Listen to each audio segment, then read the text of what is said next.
Bonjour à tous. Aujourd'hui, nous allons voir comment former des verbes au subjonctif présent en français. Pour cela, je vous propose un petit raccourci, un petit truc un peu plus facile, mais il va bien falloir connaître ces conjugaisons au présent de l'indicatif et de l'imparfait. Est-ce que vous êtes prêts? Alors c'est parti, on y va!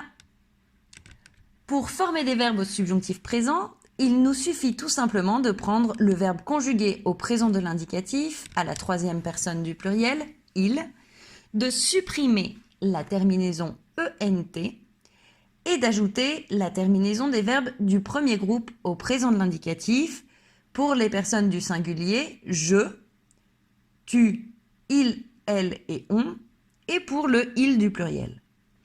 Pour les deux autres personnes du pluriel, nous et vous, nous utilisons en général l'imparfait. Donc souvenez-vous, pour faire l'imparfait, on utilisait la racine de nous au présent de l'indicatif et les terminaisons IONS et IEZ pour nous et vous. Nous allons prendre quelques exemples pour illustrer un peu cette théorie. Et nous allons commencer par le verbe finir, qui est un verbe à deux racines, mais qui n'en présente qu'une à l'imparfait. Je prends ils finissent au présent de l'indicatif, je supprime le ENT et j'ajoute les terminaisons dont je viens de vous parler.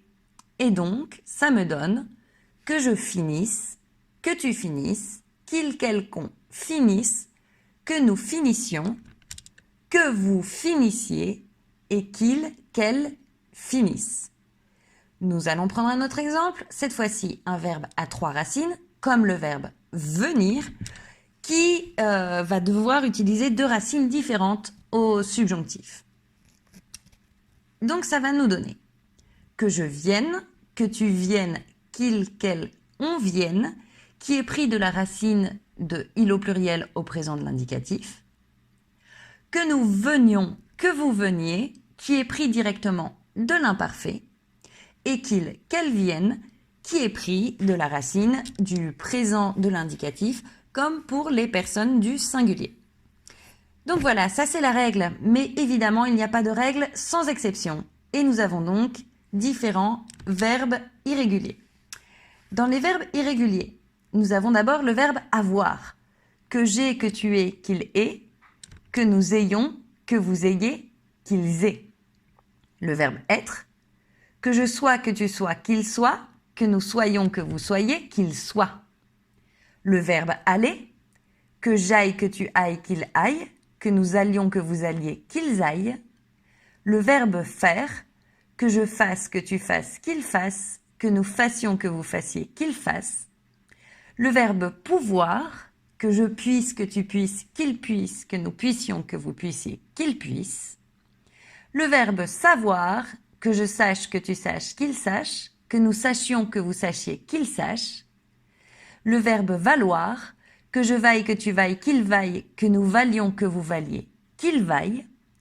Le verbe vouloir, que je veuille, que tu veuilles, qu'il veuille, que nous voulions, que vous vouliez, qu'il veuille. Et enfin, les deux verbes impersonnels, falloir, qu'il faille, et pleuvoir, qu'il pleuve. Si vous observez, ces irrégularités en général sont des irrégularités dues à la racine, mais les terminaisons restent régulières. Donc voilà, pour nous entraîner, nous allons passer à un petit exercice rapide.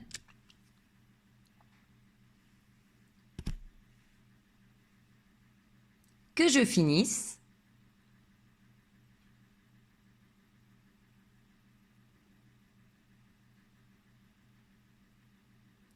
que tu parles,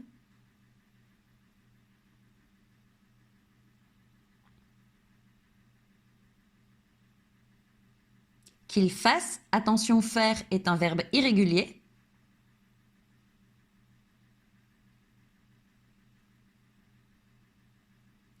que nous jouions,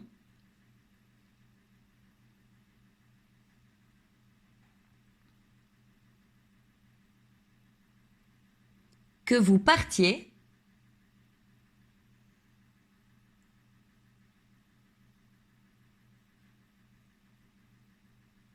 qu'elle grandisse,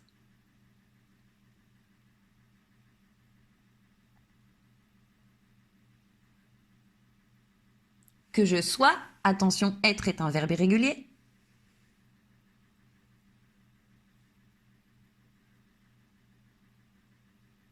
Que tu viennes.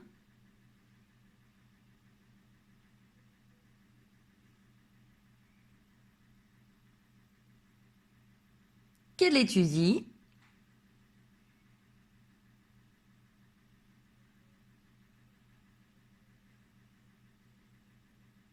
Que nous devinions.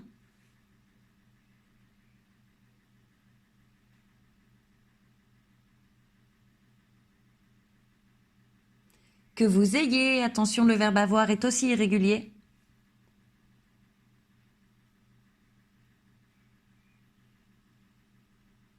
Et enfin, qu'il dorme. Alors voilà, c'est tout pour aujourd'hui. J'espère que tu es maintenant capable de former le subjonctif. N'hésite pas à t'entraîner et à bientôt!